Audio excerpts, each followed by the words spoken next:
같은 경우는 클레임이라 해봐야 한 달 뒤면 떨어져 버리고 사라져 버리니까 반영구 같은 경우에는 1년에서 2년 또 많게는 거의 10년 동안 얘가 남아있으면 잘못 시술해 놓으면 시술자 입장에서도 이제 너무 긴 기간의 책임이 있잖아요. 여러분, 안녕하세요. 금선언입니다.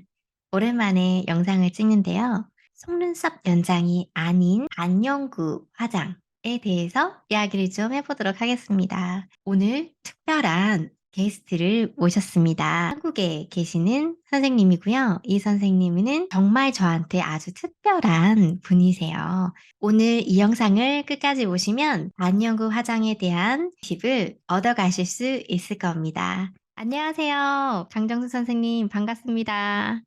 안녕하세요. 부산 해운대에서 강정숙 속눈썹이라는 연장샵을 운영을 하고 있고 그 안에서 이제 반영구 창업반 강의, 속눈썹 창업반 강의, 메이크업 게 하고 있습니다. 네, 제가 실제로 가봤는데 샵이 진짜 너무 예쁘더라고요. 너무 예뻐서 제가 깜짝 놀랐습니다. 네. 반영구에 대해서 제가 아니 입문자 입장에서 한번 질문을 몇 가지 좀 드려보려고 합니다. 괜찮으시죠? 반영구 화장 강의도 하시는데 어떤 마음으로 진행을 하시는지 궁금합니다. 저는 2010년도에 처음 이제 이거를 알게 되고 지인들한테 집에서 이렇게 해주다가 2016년도에 학원을 가게 돼요. 엠보라는 걸 배우고 싶어가지고 그건 혼자 할 수가 없겠더라고요. 거기서도 그런 느낌을 받았지만 저희 수강생들 말이 약간 경쟁 상대로 생각을 해서 이렇게 다 100% 이렇게 교육을 받지 못한다는 느낌을 받는다고 말씀들을 많이 하시더라고요. 그때 선생님 오셨을 때도 말씀드렸는데 친정엄마가 이제 딸에게 정말 딸이 맛있게 김치를 담아서 먹었으면 좋겠는 마음으로 진심으로 모든 걸 다 정수를 해주잖아요. 그런 마음으로 교육을 해주자. 제가 교육을 하고 있어요. 그러니까 제가 알고 있는 한도 내에서는 모든 걸 다 이렇게 먹여주려고 그런 마음으로 교육을 하고 있습니다. 가장 초점을 두는 거는 고객의 피부를 상하지 않고 위생적으로 교육을 잘 받아서 현장에 가서도 그걸 잘 지켜서 위생적으로 해야지만이 이제 안전한 시술의 마무리가 되잖아요. 그러니까 어린아이들이 왜 처음에 음식을 먹을 때 이유식부터 해서 이렇게 성인 일반식으로 가잖아요.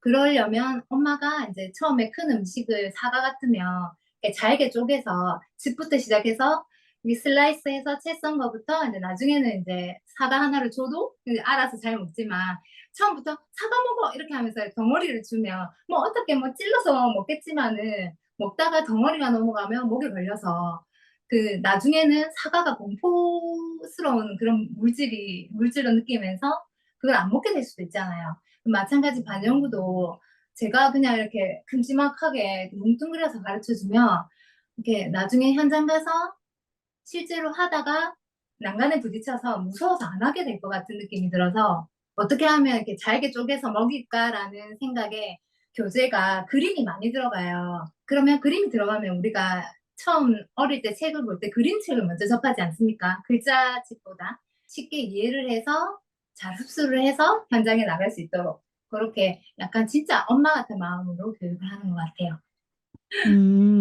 네, 실제로 제가 받아보니까 진짜 말씀하신 대로 그대로 그렇게 하시더라고요. 뭐, 그림 같은 거, 이런 걸로 네. 시작을 하다 보니까 굉장히 재미있게 강의가 느껴졌고, 초보자들 아니면 뭐 이제 막 입문한 분들이 양쪽 눈썹 대칭 맞추는 걸 좀 어려워 하시는 분들이 꽤 많더라고요. 추천해 줄 만한 팁 같은 거 혹시 있을까요? 거의 80%가 처음 배우시는 분, 20%는 이제 재수강인데 결국 이제 머신이라든지 이런 스윙은 금방 하셨거든요. 선생님도 진짜 놀랬는데 우리 같은 경우는 경력이 이제 많기 때문에 바로 그냥 실이나 펜슬 가지고 이제 다른 보조도구 없이 하는 게 훨씬 편한데 저도 처음 시작했을 때는 기존에 나와 있는 제품들을 많이 활용을 해서 보통 이제 시중에 나와 있는 제품들 중에 이렇게 눈썹 모양이 있는 게 있어요. 여기 보면 보통 크게 세 종류인데 여자 4형 그리고 여자 일자형, 남자 일자형 이렇게 크게 이 디자인을 벗어나지 않거든요. 그것만 가지고는 힘들어요. 가이드 스티커라고 하는데 우리가 처음에 반영구를 배우면 종이에 이렇게 네모박스를 쳐서 그 안에 이렇게 연습을 하잖아요.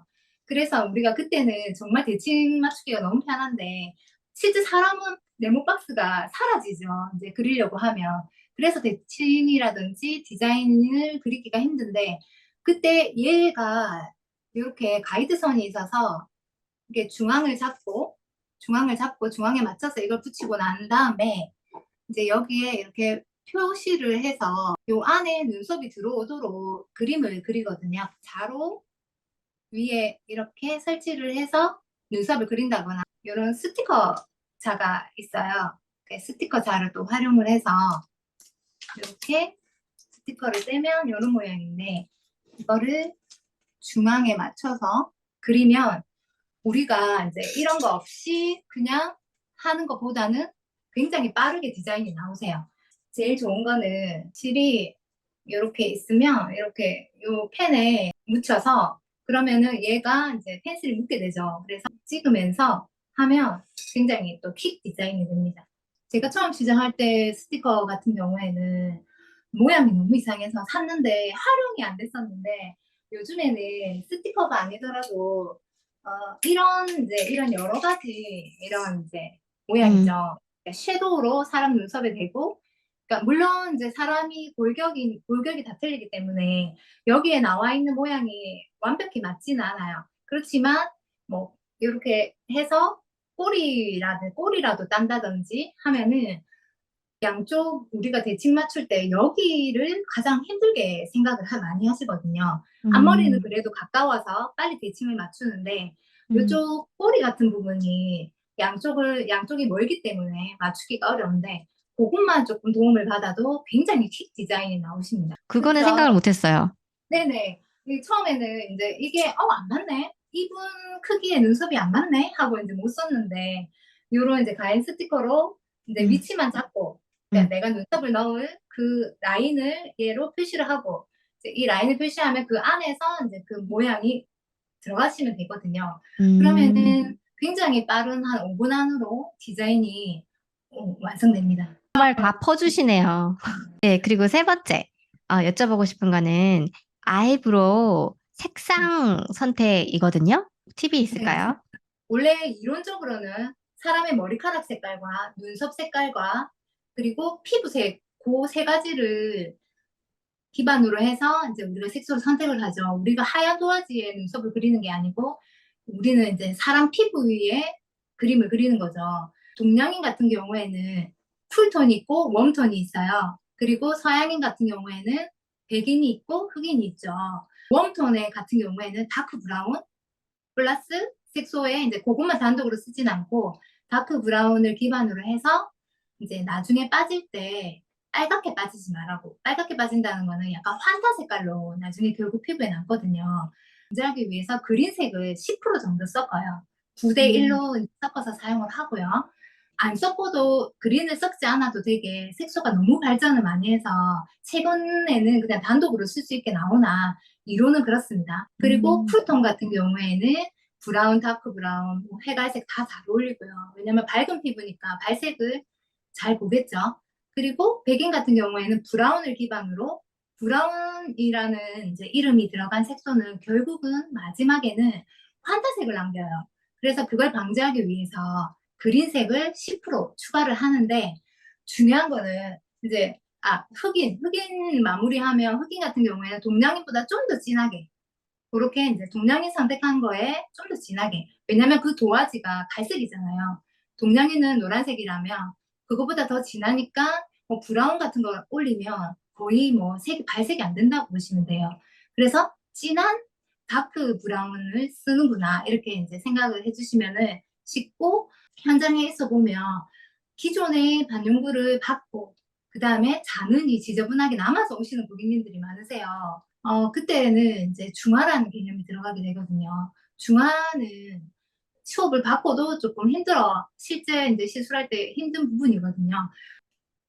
보통 오면 이제 빨간 눈썹이 왔다? 그러면은 우리가 중화라는 개념이 그린을 올리게 되면 브라운으로 체인지가 돼요. 그리고 나서 음, 다크 브라운 시술이 2차적으로 들어가는 거고, 파란 눈썹 같은 경우에는 주황을 올리면 그게 중화인데 다크 브라운을 변신해요. 그래서 보여드리면 빨간 눈썹 같은 경우에 지금 제가 그린을 올려볼게요. 그렇게 하면 브라운으로 체인지 된 게 보이죠? 우리가 시술할 다크 브라운으로 전체 중화를 한 다음에 뭐 배울 때 말씀드린 것처럼 한 판, 두 판 정도를 깔아요. 중화를. 그리고 나서 그 다음에 우리가 최종적으로 놓고자 하는 다크 브라운이나 브라운을 선택해서 이제 음, 시술을 합니다. 그러면은 음, 그 나중에 이제 반영구라는 거는 피부에서 계속 탈각이 이루어지면서 색깔이 빠지죠. 그래서 반영구잖아요. 그때 색깔이 이제 푸른기가 올라오는 걸 방지하고 또 붉은기가 올라오는 걸 방지합니다.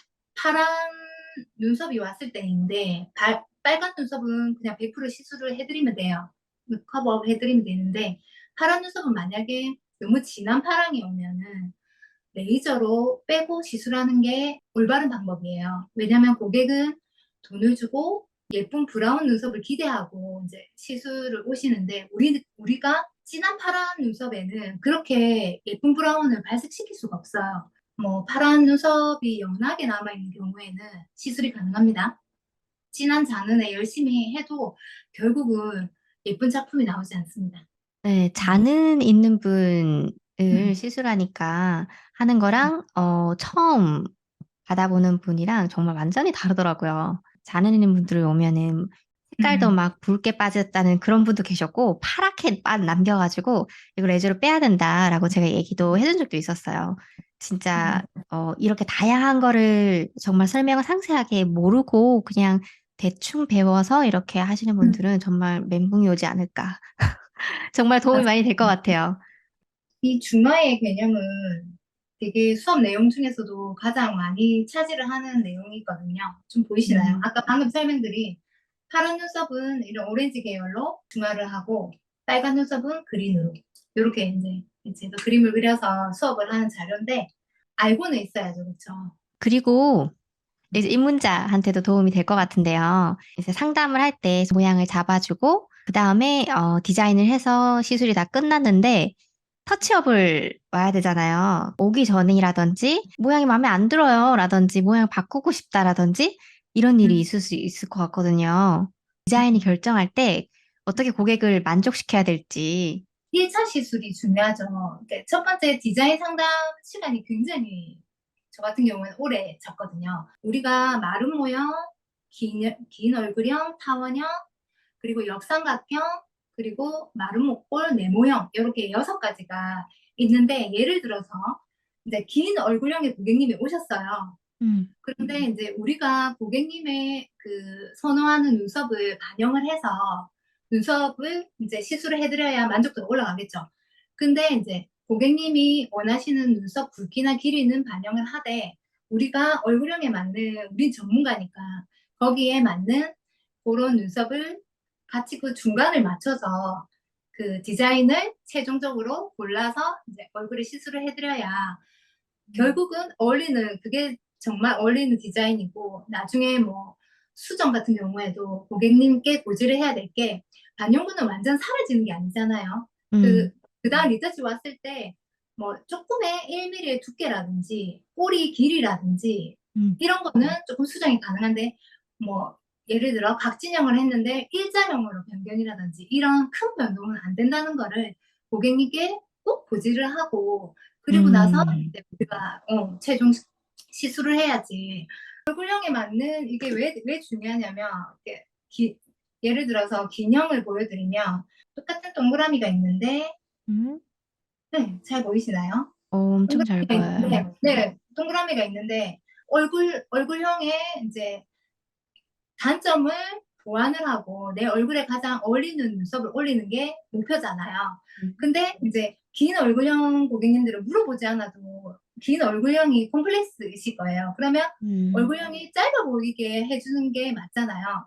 눈썹이라는 게 이제 이렇게 올라갔을 때 일자형에 올라간 동그라미와 상승형 눈썹이 올라갔을 때 똑같은 크기의 동그라미인데 어떤 게 더 길어 보이나요?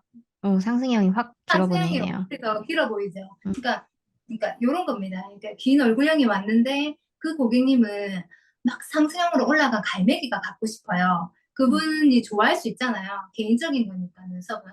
근데 이제 고객님께 이제 우리가 이렇게 설명을 드리는 거죠. 고객님 그렇게 되면은 그 갈매기 눈썹은 예쁜데 고객님 얼굴형에 올라갔을 때는 얼굴형이 약간 길어 보일 수 있는데 괜찮으세요? 라고 그렇게 음, 고객님을 이렇게 우회해서 기분 음, 나쁘지 않게 음. 설득을 해서 이제 고객님이 원하시는 약간 갈매기까지는 아니더라도 약간 아치와 일자에서 중간 모양을 올리면 약간 갈매기 느낌은 내면서도 일자형으로 올려드리는 거죠. 고객님이 컴플레인을 안 할 네네. 것 같아요. 네. 덜하죠. 왜냐면 충분히 다 들었기 때문에 결정했으니까. 네. 고객 처음에 초보 때에서도 이상하다, 니 안 어울린다, 눈썹 이상하다, 더 못나 보인다. 그러면서 이제 그것들이 제가 이제 부족한 지식 때문에 그 보통 생각해 보면 초보 때 클레이머 모두가 다 실력 부족이 않았을까. 저 갔을 때 사용했던 거랑 똑같은 교재를 사용하시나요? 그 드렸던 이제 시중에 판매되는 책 두 권, 음. 그거를 이제 기반으로 해서 수업을 하고 있고, 거기서 음. 추가로 이제 조금 거기에 없는 것들을 음. 이제 추가로 이제 타블렛으로 제작을 해서 이제 아. 끼워 넣어서 조금 더 추가하고 뺄 음. 건 빼고 그렇게 음. 해서 이제 이렇게 잘 소화할 수 있도록 그림책으로 네. 만들어서 이제 또 한 권을 드려 총 세 권을 드리고 있어요. 처음 시작할 때는 음. 이제 집에 불러서 음. 이제 베드 하나 놓고 집에서 이제 음. 지인분들 막 해드리고 아는 사람. 홈샵처럼. 네네. 그리고 그러다가 이제 수업 좀 해줄래? 해가지고, 그래? 하면서 이제 집에서 이제 또 음. 이렇게 간간히 두 명, 네 명 이렇게 이제 홈스쿨링처럼 이렇게 그쵸. 수업을 하다가 나중에 이제 음. 2016년도부터 제가 이제 이제 조금 샵을 내봐도 될 것 같아 자신감이 붙어서 그때부터 아, 제대로 그랬군요. 했던 것 같습니다. 예. 그러니까 그 뭐지? 2016년 전부터 하셨겠지만 그런 거 다 합쳐서 지금까지 한 것만 해도 꽤 오래 하셨는데 그거를 다 시행착오를 모아 가지고 다 알려주시는 것 같더라고요, 제가 해 보니까. 네. 그래서 되게 속 정말 감동을 많이 음. 받았어요. 속눈썹 같은 경우에는 우리는 속눈썹 같이 하잖아요. 선생님하고 음. 저는. 음. 속눈썹 같은 경우는 클레임이라 해봐야 뭐 한 달 뒤면 떨어져 버리고 사라져 버리니까 음. 한 달짜리 마음의 고난인데 반영구 같은 경우에는 1년에서 2년 또 많게는 거의 10년 동안 얘가 남아 있으면서 그 음. 고객에게도 고통을 주고 우리가 잘못 시술해 놓으면 그리고 음. 우리 시술자 입장에서도 이제 너무 긴 기간의 책임이 있잖아요. 음. 그래서 저처럼 시행착오를 마음고생을 안 시키고 음. 싶은 마음이 그렇게 이제 친정엄마처럼 가르치게 되는 것 같아요. 뭐 끝난다고 이제 완전히 딱 끊어 버리는 게 아니라 또 계속 업데이트라든지 어떻게 잘하는지 선생님 맞 세미나처럼 이렇게 졸업생들 모여서 그런 것도 1 년에 한 번씩 이렇게 하신다고 들었거든요. 네. 그럼 1년에 이제 뭐 한 번 정도 이렇게 많이 하고 싶은데 다들 이제 영업을 하시니까 시간 맞추기는 힘들고 1 년에 한 번 맞아요. 정도는 그래도 이렇게 졸업생들 카톡을 음. 해서 이렇게 음. 참석하실 분 해 가지고 이렇게 우리 모여서 음. 그냥 저녁 먹으면서 음. 어떻게 하고 있는지 기술 교류를 하고 있습니다. 그러시구나. 아, 네. 진짜 대단하세요. 에너지가 넘치시는 것 같아요. 진짜 정말 많은 거를 알려주신 것 같거든요. 진짜 오늘 시간 내주셔서 너무너무 감사하고요. 제가 처음으로 반영구에 발을 디디는 그 수업을 선생님과 함께 했던 게 정말 영광이었다라고 생각을 합니다. 감사합니다.